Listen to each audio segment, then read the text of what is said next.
আসসালামু আলাইকুম। এখন দেখবেন সংবাদ শিরোনাম। আদানির কাছ থেকে বিদ্যুৎ ক্রয়ে উৎকোচ নেন আওয়ামী লীগের ৬-৭ জন প্রভাবশালী। তথ্য জাতীয় কমিটির বিবেচনা করে অসম চুক্তি বাতিল করতে পারবে নির্বাচিত সরকার। ছাত্রলীগের সাদ্দামের স্ত্রী সন্তানের জানাজায় অংশ নিতে না পারার খবরে আলোচনা সমালোচনা। প্যারোলের আবেদনই করেনি পরিবার, দাবি স্বরাষ্ট্র মন্ত্রণালয়ের। নির্বাচনের আগে চূড়ান্ত একনেক সভার কার্যতালিকায় ২৬ প্রকল্প প্রস্তাব, ব্যয় ধরা হয়েছে প্রায় ৪৬,০০০ কোটি টাকা। সাফ নারী ফুটসালের প্রথম আসরে চ্যাম্পিয়ন হয়ে বাংলাদেশ দলের বাজিমাত, মালদ্বীপের জালে সাবিনা সোনিয়াদের ১৪ গোল।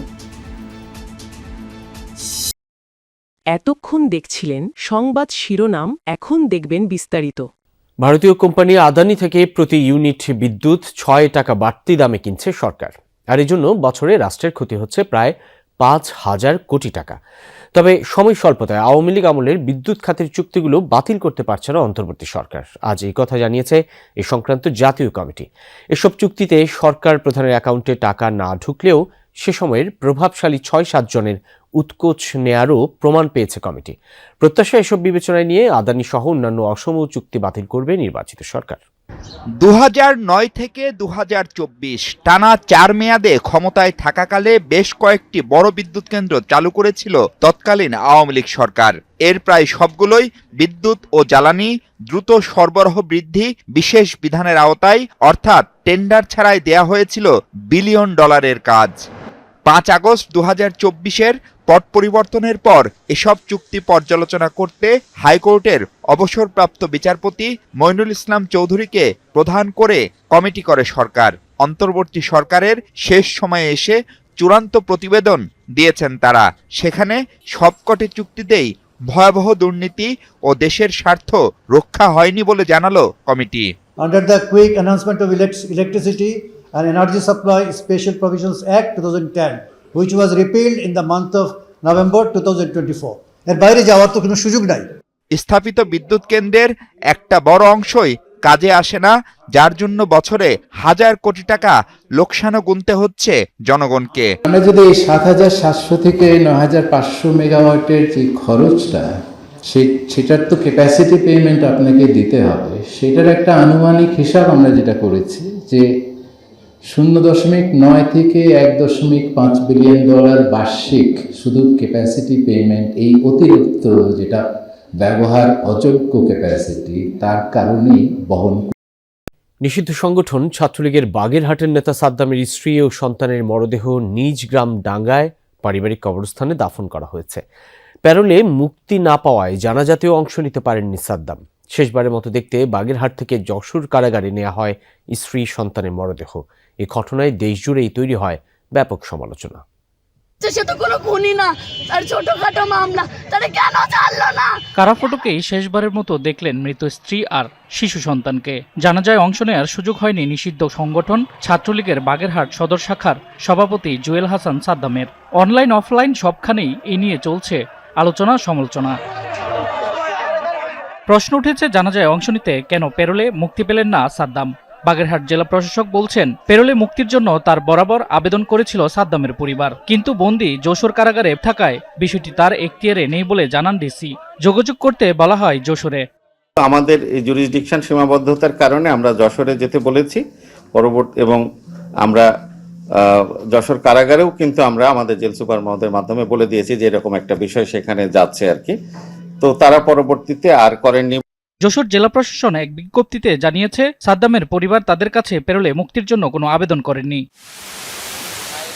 সাদ্দামের ভাই শহীদুল ইসলাম দাবি করেছেন, তাদের এক স্বজন প্যারোলে মুক্তির আবেদন করার জন্য যশোর জেলা প্রশাসনের কার্যালয়ে যান, কিন্তু শনিবার হওয়ায় কার্যালয় বন্ধ ছিল। গেট থেকে একজন তাদেরকে বাগেরহাটে আবেদন করার পরামর্শ দেন।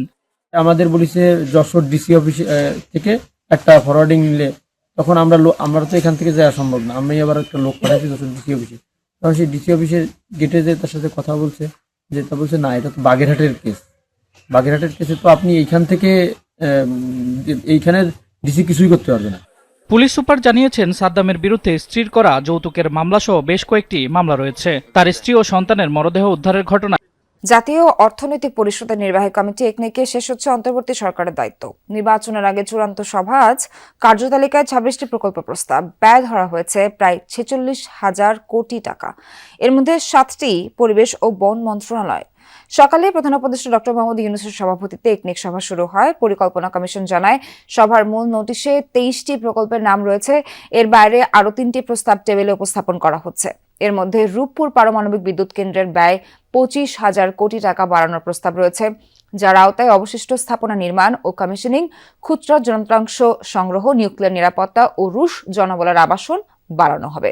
এর বাইরে রাঙ্গামাটি খাগড়াছড়ি মহাসড়ক উন্নয়ন, বাংলাদেশ চীন মৈত্রী হাসপাতাল ও পরিষ্কার বায়ু প্রকল্প নিয়ে আলোচনা চলছে একনেক সভায়। মেয়াদ বাড়তে পারে চট্টগ্রামের লালখান বাজার বিমানবন্দর এলিভেটেড এক্সপ্রেসওয়ে, শাহ আমানত বিমানবন্দরের রানওয়ে ও দোহাজারী ঘুমধুম রেলপথ প্রকল্পের। আগামী 12 ফেব্রুয়ারি ত্রয়োদশ জাতীয় নির্বাচন। কুড়িগ্রামে ফলাফলের চাবিকাঠি নারী ভোটারদের হাতেই, যাদের অংশগ্রহণ ও সিদ্ধান্ত নির্বাচনের ফলাফল রাখতে পারে গুরুত্বপূর্ণ ভূমিকা। এ নিয়ে নতুন প্রত্যাশায় নারী ভোটাররা জানান, নিজেদের অধিকার, আত্মমর্যাদা, কর্মসংস্থান ও এলাকার উন্নয়ন প্রতিষ্ঠায় তাদের মূল চ্যালেঞ্জ। ভোট দেবেন এমন প্রার্থীকে যারা কাজ করবেন নারীকে অগ্রাধিকার দিয়ে। 16টি নদ নদী বেষ্টিত উত্তরের জনপদ কুড়িগ্রাম। আসন্ন ত্রয়োদশ জাতীয় সংসদ নির্বাচনে এই জেলার 4টি সংসদীয় আসনে প্রতিদ্বন্দ্বিতা করছেন 26 জন প্রার্থী। নানা প্রতিশ্রুতি দিয়ে দিনরাত চলছে ভোটারদের মন জয়ের চেষ্টা।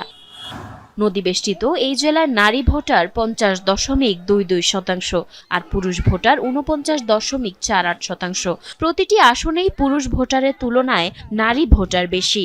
তাদের প্রত্যাশা, নারীর অধিকার, নিরাপত্তা, নারী বান্ধব কর্মসংস্থান সৃষ্টি করবে এমন প্রার্থীকেই বেছে নেবেন তারা। মহিলার ভোট ছাড়া সরকার হয় না, মহিলার ভোট ছাড়া এমপি হয় না। সেই মহিলার মজুরি হচ্ছে 200-250 টাকা। যারা নির্বাচনে জয়ী হয়ে আসবেন তাদের কাছে একজন নারী ভোটার হিসাবে আমার প্রাপ্তি, কুড়িগ্রাম জেলার যেন বাল্যবিবাহ মুক্ত জেলা হিসাবে পরিচিতি লাভ করে, নারীদের ক্ষমতায়ন নিশ্চিত হয়।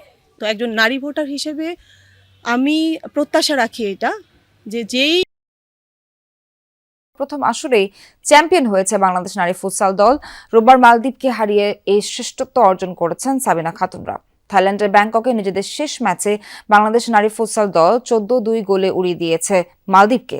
ম্যাচের শুরু থেকে বাংলাদেশ মালদ্বীপের উপর আক্রমণ শানাতে থাকে। প্রথমার্ধে 6-1 গোলে এগিয়ে ড্রেসিং রুমে ফেরেন সাবিনা মাসুরারা। দ্বিতীয়ার্ধে বাংলাদেশ আরও 8 গোল করে। এই টুর্নামেন্টে এটাই কোন দলের সর্বোচ্চ গোলের কীর্তি। ফলে 6 ম্যাচে 16 পয়েন্ট নিয়ে শিরোপা বাংলাদেশের মেয়েদের। অধিনায়ক সাবিনা খাতুন আজ সর্বোচ্চ 4টি গোল করেন। এই টুর্নামেন্টে তার গোল সংখ্যা 13। তার নেতৃত্বে বাংলাদেশ টানা 2বার সাফ ফুটবলের পর ফুটসালেও চ্যাম্পিয়ন হয়েছে।